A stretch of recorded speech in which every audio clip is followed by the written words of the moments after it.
So kita tengok nota dulu. Titik pegun. Kita tengok sini ha. Titik pegun pada suatu lengkung berlaku apabila dy dx sama dengan kosong. Okay. So inilah titik pegun. Titik pegun kadangkala titik maksimum, kadangkala titik minimum, kadangkala titik lengkung balas. So ini pun titik pegun, ini pun titik pegun. So titik pegun, kamu akan dapati tangent pada titik itu adalah macam ni, rata. Okay, so rata. So kalau dia rata atau mengufuk, maksudnya dia mempunyai dy dx sama dengan kosong. Dy dx melambangkan kecerunan dia. Kecerunan dia kosong, maksudnya garis tangent tu rata. Okay. Suatu titik pegun mungkin titik maksimum, titik minimum atau titik lengkung balas. Okay. So kita tengok titik maksimum dulu ah. So titik maksimum dia pusing macam ni. Sebelah kiri titik maksimum kamu akan dapati kecerunan dia positif. Lebih besar daripada kosong maksudnya positif. Pada titik maksimum itu titik kecerunan dia kosong. Selepas titik maksimum, kecerunan dia kurang daripada kosong. So ini ciri-ciri dia. Ciri-ciri kedua ialah kita buat pembezaan dua kali dan kita akan dapat d2y dx2 kurang daripada kosong. So itu ciri-ciri untuk titik maksimum. Okay, so titik minimum pula. Titik minimum dia terbalik. Di sebelah kiri titik minimum, kecerunan dia negatif sebab dia turun ke bawah. Kecerunan negatif, lepas tu kecerunan dia kosong, lepas tu kecerunan dia positif sebab dia naik. Okay, ini ciri-ciri pertama. Ciri-ciri kedua, kita buat pembezaan dua kali. d2y dx2 lebih besar daripada kosong. Ada dua keadaan. Okay, ini keadaan pertama, ini keadaan kedua. Okay, so kita tengok titik lengkung balas pula. Dia macam ni. Dia pusing sampai sini, dia tangent dia mengufuk. Lepas tu dia naik lagi. Okay, so ciri-ciri pertama dia kecerunan dia positif, lepas tu kosong, lepas tu positif. So ini dianggap sebagai titik lengkung balas. Ini keadaan kedua. Kecerunan dia negatif, lepas tu kosong, lepas tu negatif sekali lagi. Ini pun titik lengkung balas. Okay, so dia turun, lepas tu mengufuk, lepas tu turun lagi. Okay, so kita tengok ayat di bawah ni pula. dy dx mempunyai tanda yang sama sebelum dan selepas titik lengkung balas. Contohnya ini, positif, kosong, positif. Sebelum titik lengkung balas, positif. Selepas titik lengkung balas, positif. Tanda yang sama. Ini pun tanda yang sama, negatif, kosong, lepas tu negatif. Sebelum negatif, selepas negatif. Dia tak sama dengan ni. Ini positif, lepas tu negatif. Ini negatif, lepas tu positif. Dia tanda dia bertukar. Ini tanda dia sama. Okay, so kita tengok contoh dan kita tengok macam mana kita nak cari semua titik pegun ni. Ada 4 titik pegun So kita tengok bahagian D. Bahagian D, tentukan titik pegun dan sifat titik pegun itu bagi setiap lengkung yang berikut. Okay, so kita buat A ni. Y sama dengan 2x kuasa 3 tolak 3x kuasa 2 tolak 12x. dy dx sama dengan 6x kuasa 2 6x tolak 12. Selepas kita buat pembezaan, kita perlu guna konsep ini. dy dx sama dengan kosong. Okay, kita biarkan ini sama dengan kosong. 6x kuasa 2 tolak 6x tolak 12. Kita bahagi 6 dulu. Bagi 6. Kita dapat x kuasa 2 tolak x tolak 2. Dan kita boleh faktorkan ini. Jadi x tolak 2, x tambah 1. Dan kita carikan nilai x dia.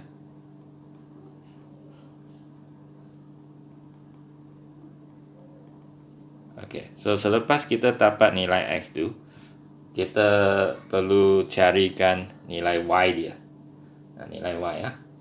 Okay. Mungkin saya tuliskan langkah dia dulu sebab dia banyak langkah. Mungkin selepas seketika kamu tak tahu apa yang saya sedang buat lah.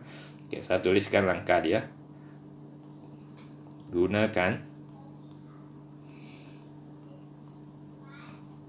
persamaan lengkung. Persamaan lengkung.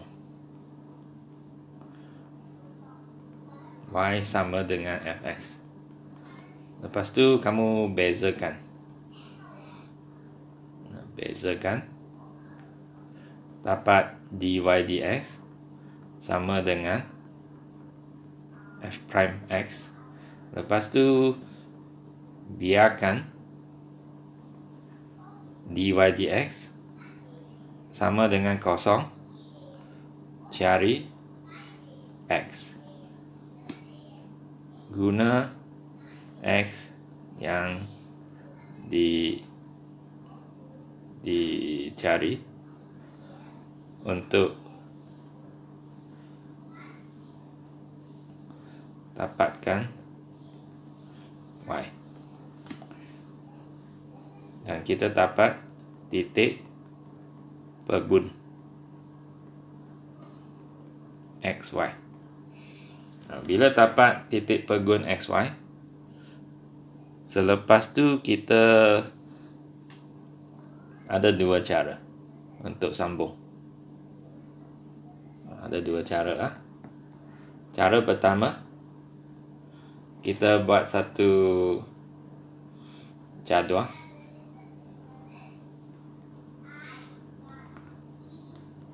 Satu jadual macam ni.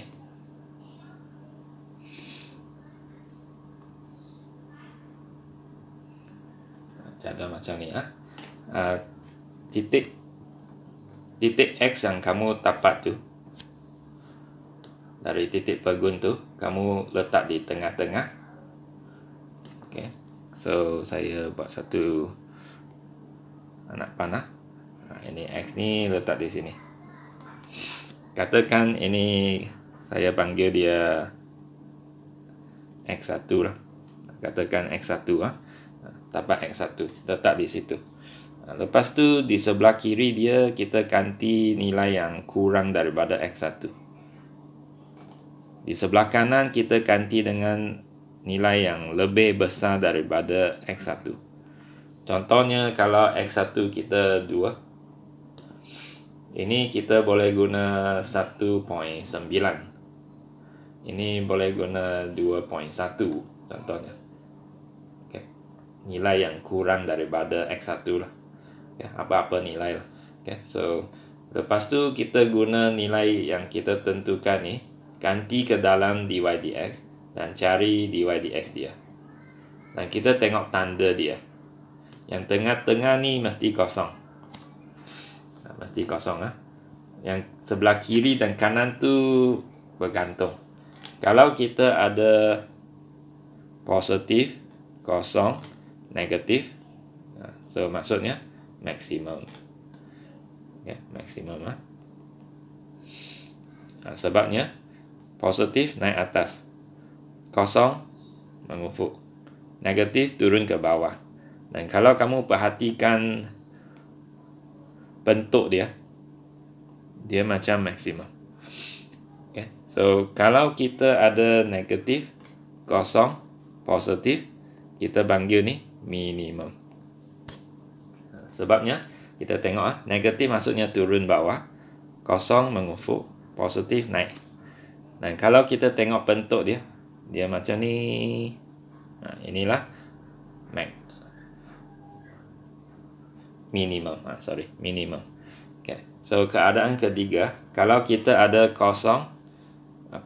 positif, kosong, positif, maksudnya dia macam ni, naik, mengufuk, naik. Dan kita panggil ni titik lengkuk balas. So dia macam ni tengok bentuk dia macam ni, lepas tu macam ni. Okay.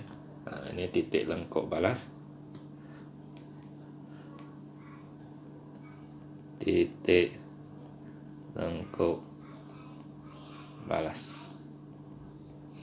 Kalau dia negatif, kosong, negatif, maksudnya dia turun, mengufuk, turun lagi.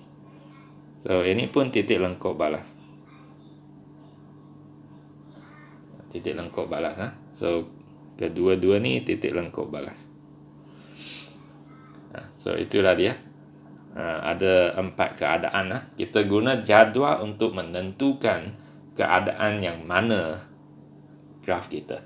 Ini cara pertama. Cara pertama ni kadang-kala banyak kerja. Ramai tak suka guna cara ni. Okay. Tapi cara kedua ni lebih cepat biasanya. Melainkan pembezaan dia rumit sangat. Okay. Contohnya pembezaan dia melibatkan petua, kita panggil petua hasil bahagi. Mungkin kita tak guna cara kedua. Okay. So cara kedua saya letak di sini nota dia. Cara ini cepat melainkan kecuali pembezaan melibatkan petua hasil bahagi atau hasil darab. Okay. So kita tengok cara kedua ni. Kita hanya perlu buat pembezaan kali kedua. So pembezaan kali kedua kita panggil pembezaan peringkat kedua. So kita buat ini.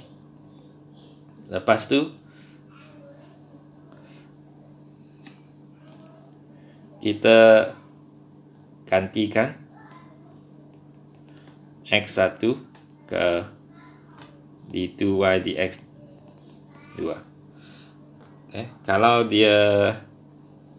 Kalau kita dapat D2Y dx2 ni lebih besar daripada kosong, maksudnya minimum. Kalau D2Y dx2 ni kurang daripada kosong, maksudnya maksimum. Kalau D2Y dx2 ni sama dengan kosong, ini titik lengkuk balas. Ini saya buat satu bintang di sini dulu. Kadang-kala cara ni tak boleh biasanya boleh, kadang-kala tak boleh. Okay. So untuk titik lengkuk balas ni, so biasanya boleh tapi kadang-kala tak boleh. So kita tengok contoh. Okay. So tadi bila saya bincang contoh ni, kita tengok semula dekat mana kita sekarang ni. Kita gunakan persamaan lengkung. Inilah dia. Kita bezakan. Sudah bezakan. Kita biarkan dy dx sama dengan kosong. Inilah dia. Cari X.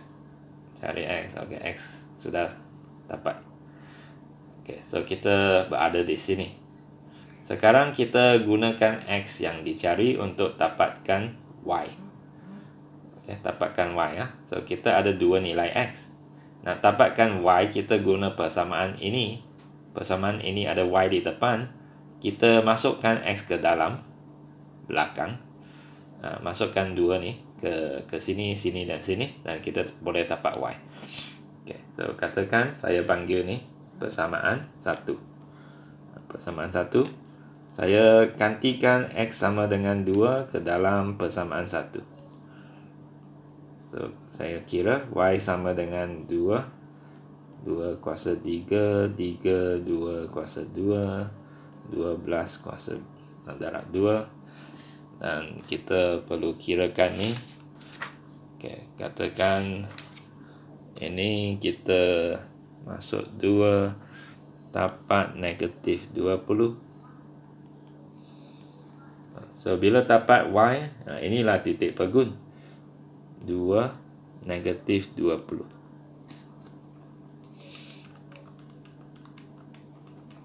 Okey, selepas tu kita ada satu nilai X lagi. Okey, ada nilai X lagi ya, iaitu X sama dengan negatif 1. So kita masukkan X sama dengan negatif 1 ke dalam Y sekali lagi, sebab kita ada 2 titik pegun sekarang. So X sama dengan negatif 1 masuk ke dalam persamaan 1, kita dapat Y sama dengan 2 negatif 1 kuasa 3, negatif 3 negatif 1 kuasa 2, negatif 12 negatif 1. Dan kita kirakan ini, kita dapat negatif 2 negatif 3 tambah 12, kita dapat 7. Dapat 7, ini titik pegun kedua, negatif 1, 7. Sudah dapat 2 titik pegun. So kita tuliskan dulu titik pegun, titik pegun kita ada negatif 1, 7 dan 2 negatif 20. Ada 2 titik pegun. Okay, ini bahagian pertama soalan kita. Okay, so ini bahagian kedua. Cari, tentukan sifat titik pegun. Maksudnya kita perlu sambung bahagian yang bawah ni. Bahagian bawah ni sama ada guna cara ni dan atau cara ni. Saya guna cara ini dulu sebab ini cepat. Lepas tu saya tunjuk cara ini juga. Okay, so kita tengok. Saya panggil cara pertama. Cara pertama, okay, kita buat pembezaan kali kedua. Senang saja. Kita nak bezakan ni, kita boleh buat dengan cepat. Okay, so kita bezakan terbitan peringkat kedua. Okay, kuasa pindah depan dapat 2 kali 6, dapat 12X. Negatif 6X, bezakan dapat negatif 6. Selepas kita bezakan, kita masukkan nilai X.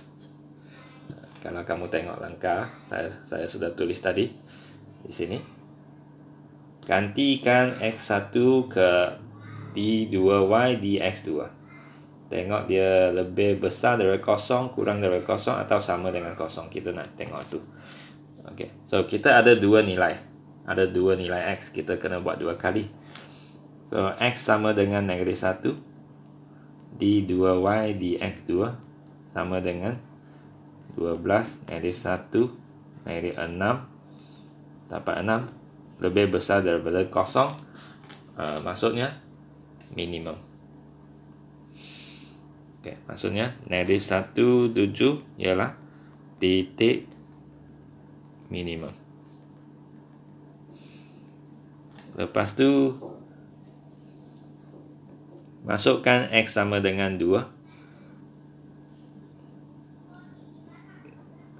di 2Y dX2 sama dengan 12 2 tolak 6 dapat tadi salah ni, Okey, sekejap ah. Ini salah kira, ini negatif 18. Negatif 18. Ini 18. Okey, negatif 18 ialah titik maksimum. Okey, titik maksimum.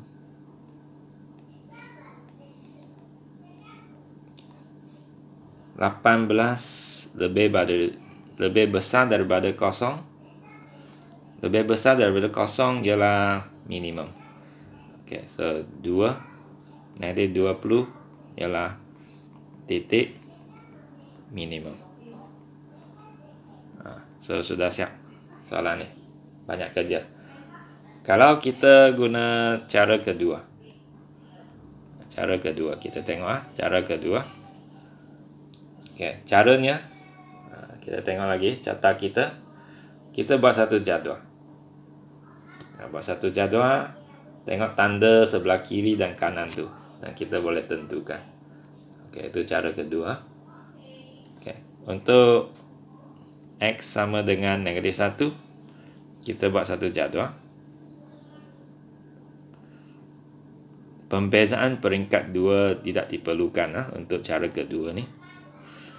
So, kita masukkan negatif 1 di tengah-tengah.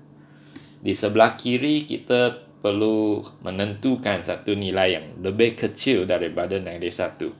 Contohnya negatif 1.1.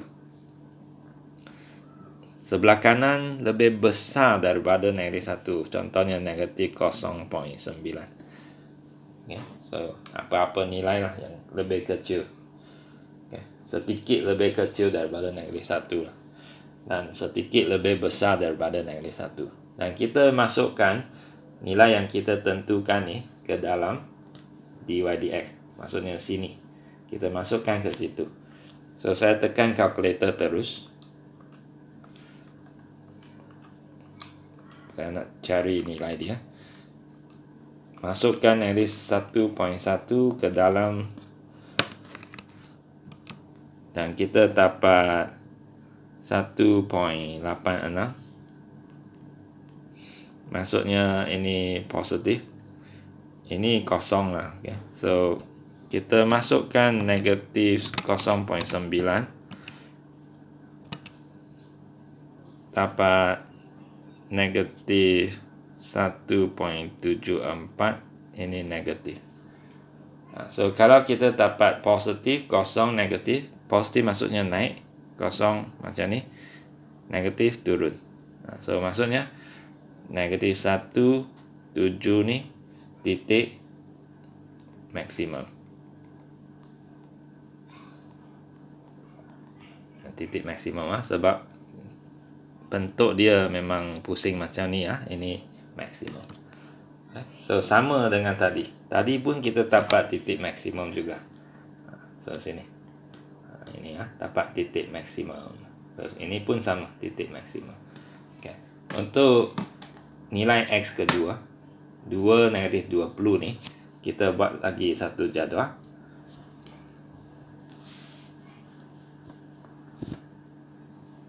X sama dengan 2. Okay, satu lagi jadual.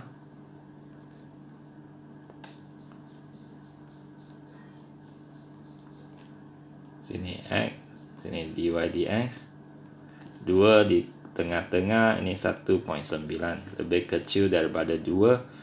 Satu lagi 2.1. Lebih besar daripada 2. Okay, so kita masukkan ke dalam dy dx tadi dy dx tadi, masukkan 1.9,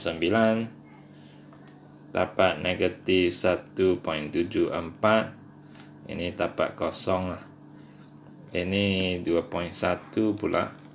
2.1 masuk ke dalam, dapat 1.86. So negatif, positif. Negatif turun, kosong macam ni, positif naik. Dan kita tengok bentuk dia, inilah minimum. Okay, minimum So oleh sebab itu, titik 2 negatif 20 ni titik minimum. So macam tu lah. Okay. So ada satu lagi contoh di situ, bahagian B ya. So sudah tak cukup luang, saya kena buat ni di sebelah tepi. Okay. So saya buat di sini. So kamu boleh tengok langkah pada masa yang sama bila saya buat ni. Ya. Okay. So soalan dia, Y sama dengan X tambah 2 kuasa 3 tambah 4. Okay, so kita tengok langkah pada masa yang sama. Mula-mula bezakan. Okay, so kita bezakan ni. dy dx. Ini pindah depan 3 X tambah 2 kuasa 2. Kena bezakan bahagian dalam juga. Bezakan dalam tu dapat 1. Lepas tu bezakan 4. Bezakan 4 jadi kosong. Dapat inilah 3 X tambah 2 kuasa 2. Okay, ini langkah pertama. Lepas tu kita tengok carta ini. Biarkan dy dx sama dengan kosong, cari X. Okay, so kosong, cari X. Bahagi 3 macam ni. Puncakan masih kosong. Lepas tu X sama dengan negatif 2. Dapatlah X. Okay, tengok langkah di sini pula.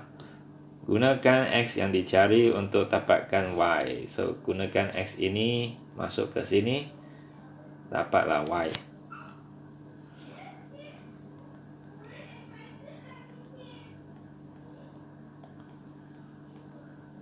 Dapatlah 4. So kita panggil ni titik pegun. Negatif 2 4. Okay. So selepas tu kita ada dua cara. Saya tunjuk kedua-dua. Katakan saya guna cara ini dulu. Sebab tadi saya panggil ni cara pertama kan. So saya panggil ini cara pertama sekali lagi. Kita bezakan sekali lagi. Bezakan d2y dx2. Okay, so bezakan ini. Kuasa pindah depan 2 kali 3 jadi 6. Lepas tu tulis semula X tambah 2. Kuasa 2 tadi tolak 1 jadi kuasa 1. Bezakan bahagian dalam. Bezakan bahagian dalam kurungan. Bezakan X tambah 2 jadi 1. Dapatlah ni. Bila dapat ni, kita masukkan negatif 2. Masukkan negatif 2 ke sini. Okay. Saya tuliskan dulu. Memang dalam carta saya ada tulis. Gantikan X1 ke dalam D2Y dx2. Okay. So saya gantikan X sama dengan negatif 2 ke sini. Dan kita dapat 6 negatif 2 tambah 2 sama dengan 0. So kalau kita tengok carta yang saya tulis di sini, kalau dapat 0 titik lengkuk balas. Titik lengkuk balas. So kita boleh tulis negatif 2 4 ialah titik lengkuk balas. Ini cara pertama. Cara kedua,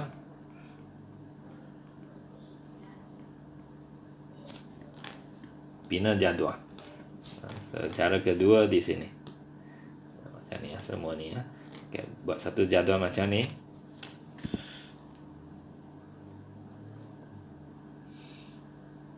X dan dy dx. Kalau kamu guna cara kedua, kamu ingat tak perlu buat pembezaan kali kedua. Ya, tak perlu kita terus masukkan nilai X yang kita cari ke dalam dy dx. So, negatif 2 yang kita dapat tadi letak di tengah-tengah. Di sebelah kiri kita guna satu nilai yang lebih kecil daripada negatif 2. Contoh, negatif 2.1. Sebelah kanan, negatif 1.9. Ini lebih besar daripada negatif 2. Dan kita perlu masukkan ketiga-tiga nilai X yang kita tentukan tu ke dy dx. Katakan ini. Okay, saya guna kalkulator.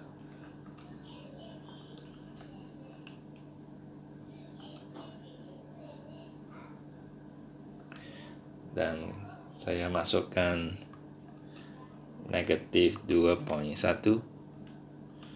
Saya dapat 0.03 positif. Bentuk dia naik. Lepas tu masuk negatif 2 memang dapat 0. Masuk negatif 1.9 dapat 0.03 positif. So kita tengok carta tadi. Kalau positif, 0 positif, maksudnya naik, mengufuk, naik lagi. Ini titik lengkuk balas. Okay, so mengufuk, naik lagi. Okay, so dia macam ni, mengufuk macam ni. Okay, maksudnya titik lengkuk balas. Dan kita tuliskan negatif 2, 4 ialah titik lengkuk balas. Macam tu lah. Okay. So yang penting jadual ni. Kalau ada jadual ni, kita ikut saja. Ikut langkah yang ditulis di situ. Okay. So kita tengok muka surat seterusnya. Okay. So kita tengok bahagian E. So kita gunakan apa yang kita belajar tadi untuk selesaikan masalah. Okay, kita tengok ni. Seorang pekebun menanam pokok tomato di sebidang tanah. Okay. Dengan 80 batang pokok tomato ditanam. Setiap pokok itu akan menghasilkan 40 biji tomato. Apabila bilangan pokok tomato bertambah, buah yang dihasilkan oleh setiap pokok berkurang 2 biji bagi tambahan setiap pokok tomato. Okay. So maksudnya kamu tambah 1 pokok tomato, lepas tu buah berkurang 2 biji. Contohnya jadi 38. Okay. Kalau kamu tambah 1 lagi, dia jadi 38. Tambah 1 lagi pokok tomato, ini jadi 36. Macam tu lah. Okay. Cari bilangan pokok tomato yang harus ditanam untuk menghasilkan bilangan tomato yang maksimum. Okay. Bahagian ini penting. Bilangan tomato yang maksimum. So, kalau dia cakap apa yang perlu jadi maksimum dan apa yang perlu jadi minimum, kamu perlu buat persamaan untuk itu. Maksudnya, kalau dia nak bilangan tomato yang maksimum, kita perlu buat persamaan untuk bilangan tomato dan kita perlu buat pembezaan seperti langkah yang saya letak dalam carta tadi. Kalau contoh lagi, kalau dia cakap kita nak luas yang minimum, kita perlu cari persamaan untuk luas. Kalau dia nak isi padu yang maksimum, kita perlu cari persamaan untuk isi padu. Okey, balik ke soalan ni, kita perlu cari persamaan yang mewakili bilangan tomato. bilangan tomato. Okay. So katakan saya panggil dia Y lah. Y ialah bilangan tomato. Okey, kita perlu buat satu persamaan yang melibatkan bilangan tomato. Okey, so caranya kita perlu tengok semua maklumat yang diberi di sini untuk buat satu persamaan. Okey. So kita tengok ni dulu. Dengan 80 batang pokok tomato ditanam, setiap pokok itu akan menghasilkan 40 biji tomato. Bayangkan kalau kamu tanam 80,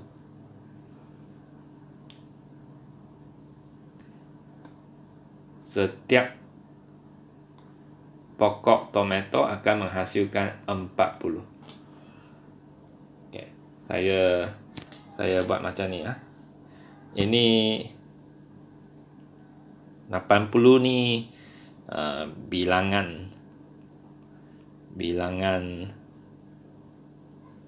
pokok tomato. 40 tu biji tomato. Bilangan tomato setiap pokok.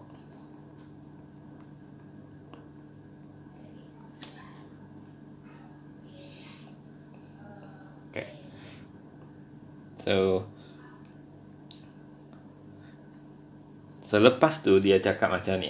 Dia cakap apabila bilangan pokok tomato bertambah, buah yang dihasilkan oleh setiap pokok berkurang 2 biji bagi tambahan setiap pokok tomato. Bayangkan kalau ikut soalan tu, kalau pokok kita bertambah 1 pokok, bilangan tomato berkurang 2 biji untuk setiap pokok. Kalau kita tambah 1 lagi, ini kurang lagi 2 biji. Macam tu. Sini tambah 1, sini tolak 2. Secara umum, kalau kita tambah lagi X pokok, bilangan tomato berkurang sebanyak 2X. Secara umum memang macam tu lah. Katakan kamu bayangkan ini macam 80 tambah 1, ini jadi 40 tolak 2 kali 1. Ini 80 tambah 2, ini jadi 40 tolak 2. Macam tu. So dari sini kita akan dapati secara umum dia macam ni lah. Ini tambah X, ini tolak 2X. So ada contoh di atas untuk kita faham dengan lebih senang. Okay. Dan sekarang kita nak persamaan bilangan tomato. Bilangan tomato ni jumlah tomato. Jumlah tomato. Okay. So jumlah tomato kita perlu kali. Contohnya ini. 1 pokok tomato menghasilkan 40. 80 pokok tomato menghasilkan 3.200 biji tomato. Kena kali ini dengan ini. Katakan kita ada 80 tambah X pokok tomato. Setiap pokok menghasilkan 40 tolak 2X. So jumlah tomato ini kali ini. So kita dapat 80 tambah X, 40 tolak 2X. Kita dapat persamaan. Dan kita perlu bezakan So saya nak mengelakkan petua hasil darab, saya kembangkan dulu. Kalau boleh kembangkan dulu untuk mengelakkan petua hasil darab. Okay, so ini darab ini 3.200. Ini darab ini 160. Ini darab ini 40. Ini darab ini 2x kuasa 2. Okay. So lepas tu kita permudahkan tapak ini. So bila sampai sini, kita boleh ikut carta tadi ya. Ini lebih kurang macam persamaan lengkung. Kalau kamu masih ingat langkah tadi, kita perlu bezakan sama dengan kosong, lepas tu carikan X. Okay. So kita bezakan 3.200 bezakan jadi kosong. Negatif 120x bezakan jadi negatif 120. Bezakan negatif 2x kuasa 2 jadi negatif 4x. Dapat ni. Lepas tu divide x sama dengan kosong.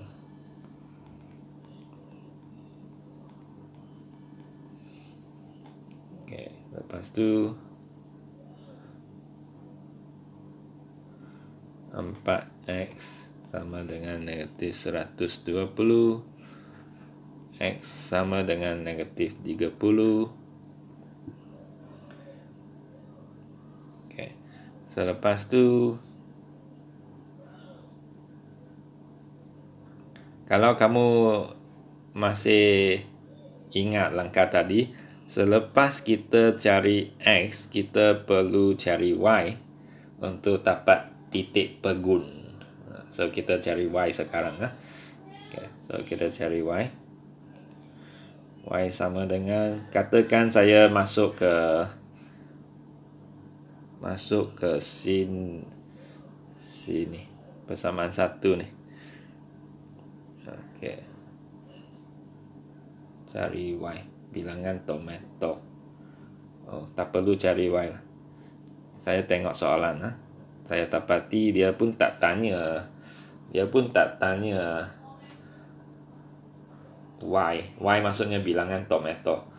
Dia tanya cari bilangan pokok tomato yang harus ditanam. Bilangan pokok tomato yang harus ditanam ialah 80 tambah X. So dia nak kita cari tu bilangan pokok tomato yang harus ditanam sama dengan 80 tambah X, dan kita dapat X sama dengan negatif 30, kita masukkan dapatlah 50. So itulah dia. Ini apa yang dia tanya.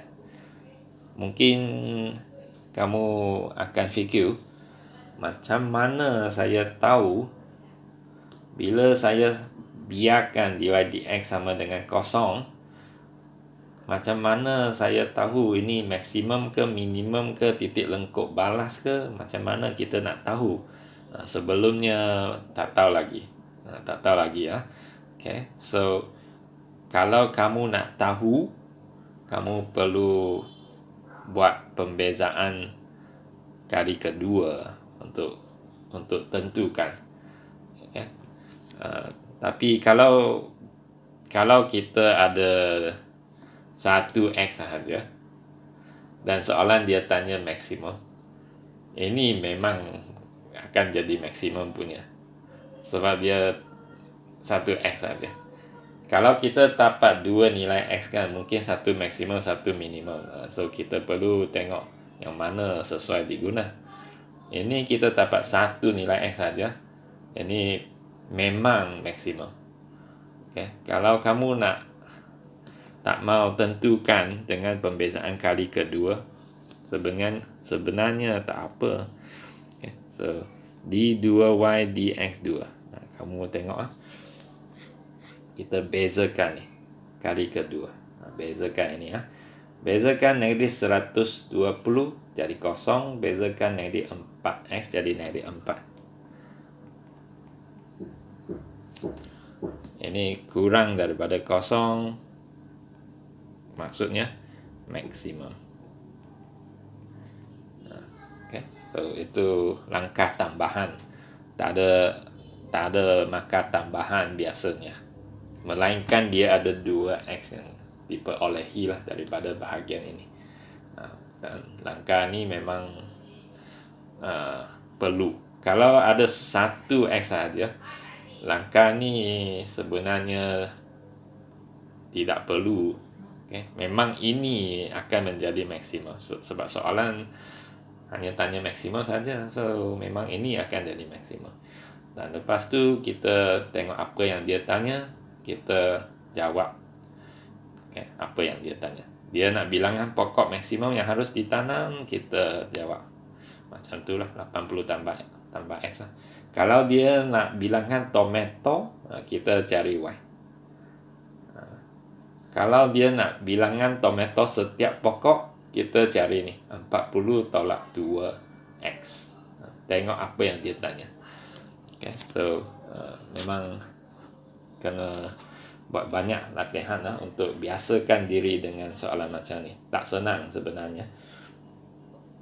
Yeah. So kita tengok sini pula. Okay, kita tengok satu lagi contoh. Satu lagi katakan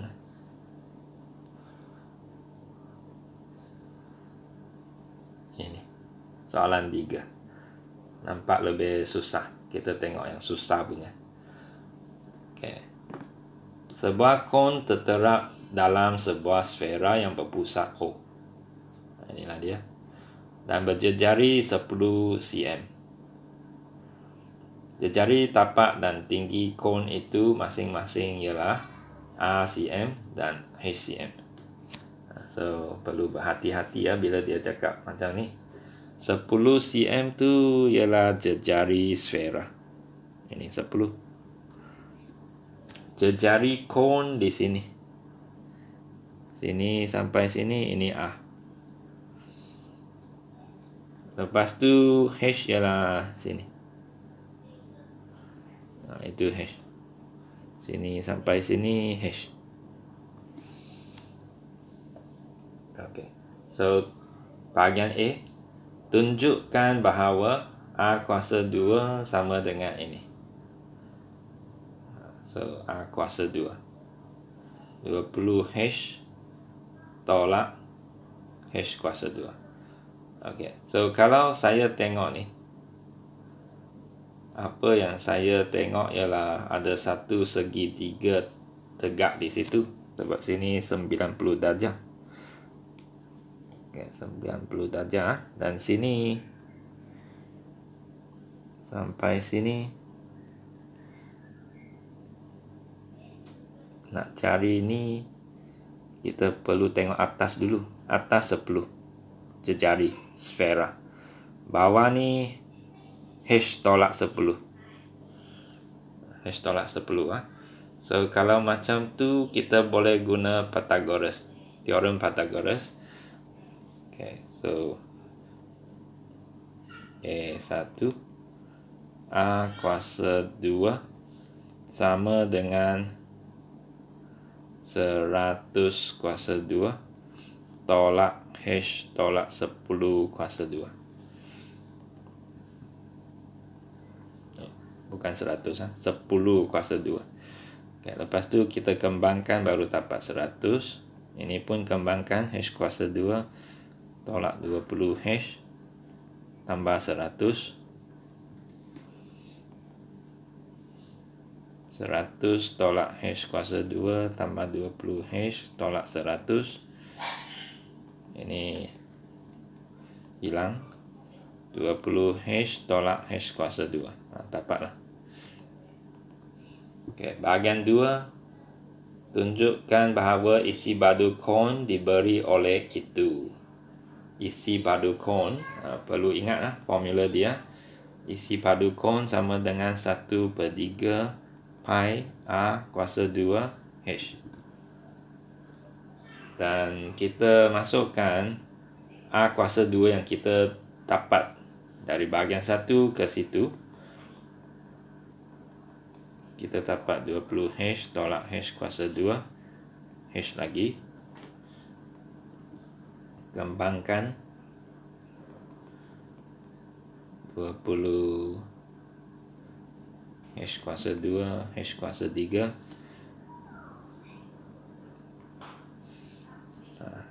Darab masuk 1/3. 20/3 H kuasa 2 1/3 H kuasa 3. Dapatlah ni. Okay. So bahagian B, cari nilai H apabila isi badu adalah maksimum. So kalau dia cakap isi badu adalah maksimum, pastikan kamu ada persamaan isi badu. Memang sudah ada. Inilah dia persamaan isi badu. Kita perlu bezakan sama dengan kosong, cari H, lepas tu sudah siap. Okay, so kita bezakan dV dH. Kamu mungkin fikir, kenapa sekarang dV dH bukan dy dx? Sebab kita ikut huruf yang diguna. Kalau sebelah kiri V, dV di atas. Kalau sebelah kanan H, dH di bawah. So, bila kita nak bezakan, kita tak perlu tengok pemala di luar. Kita bezakan ini dan ini. Okay. Bezakan ini, kuasa pindah tepan 2 kali 20 jadi 40. Pi ini masih di situ. 40/3 H. Kuasa ke depan 1/3 kali dengan 3 jadi 1. Jadi H kuasa 2 saja. Macam tu dV dH. Selepas tu dV dH kita biarkan dia sama dengan kosong. Okay. Lepas tu dapat ni.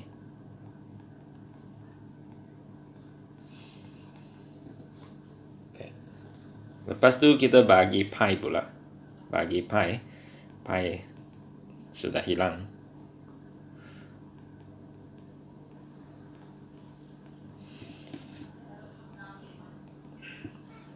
Katakan saya darab 3.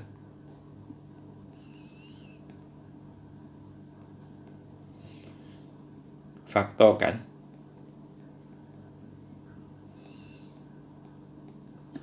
Kita dapat dua nilai H. H sama dengan kosong atau H sama dengan 40/3. Dapat dua nilai H.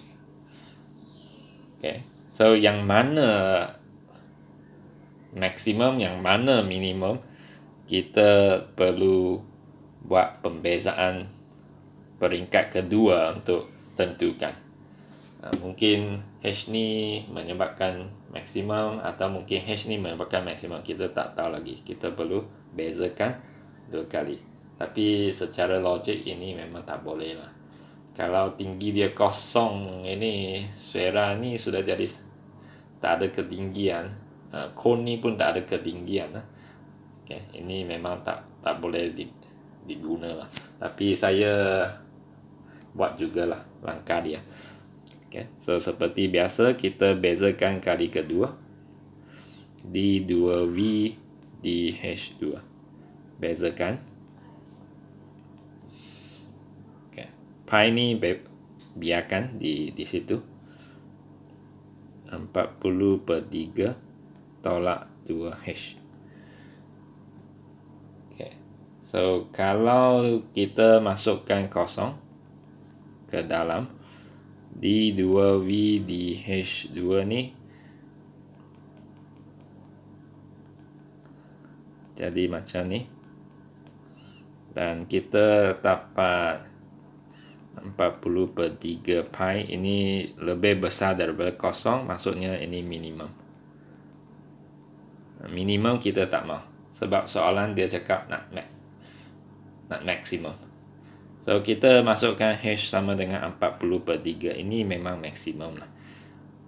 Kita hanya perlu pastikan saja. 40/3 tolak 2H sama dengan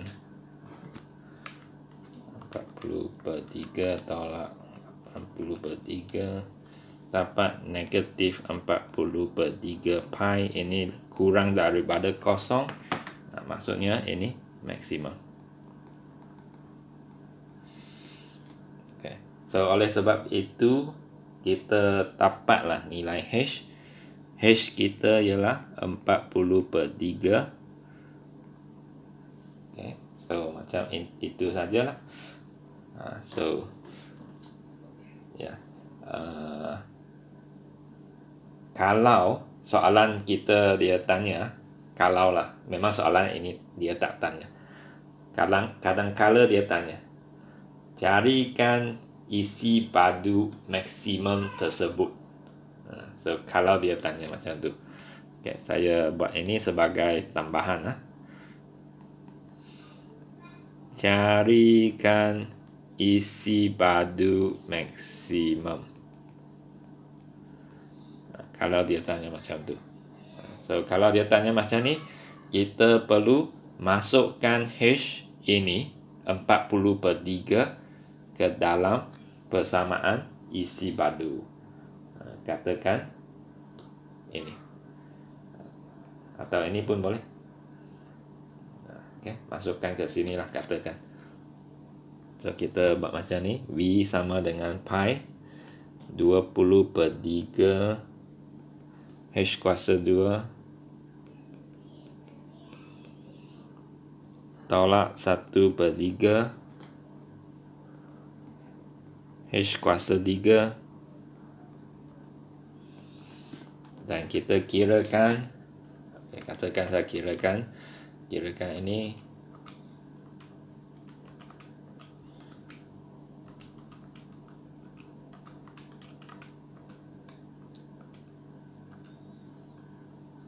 dapat 32,000/81 pi. Kalau kita kira ini ialah isi padu maksimum. Kadang-kala dia tanya. Kalau dia tak tanya, tak perlu buat ni.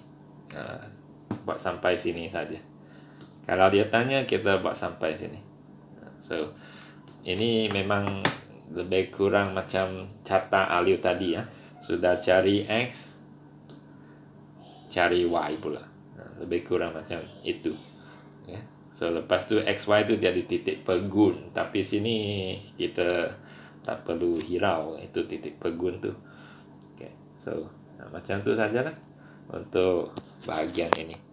Kalau kamu tengok bahagian F memang lain lah. Ini kita buat nanti.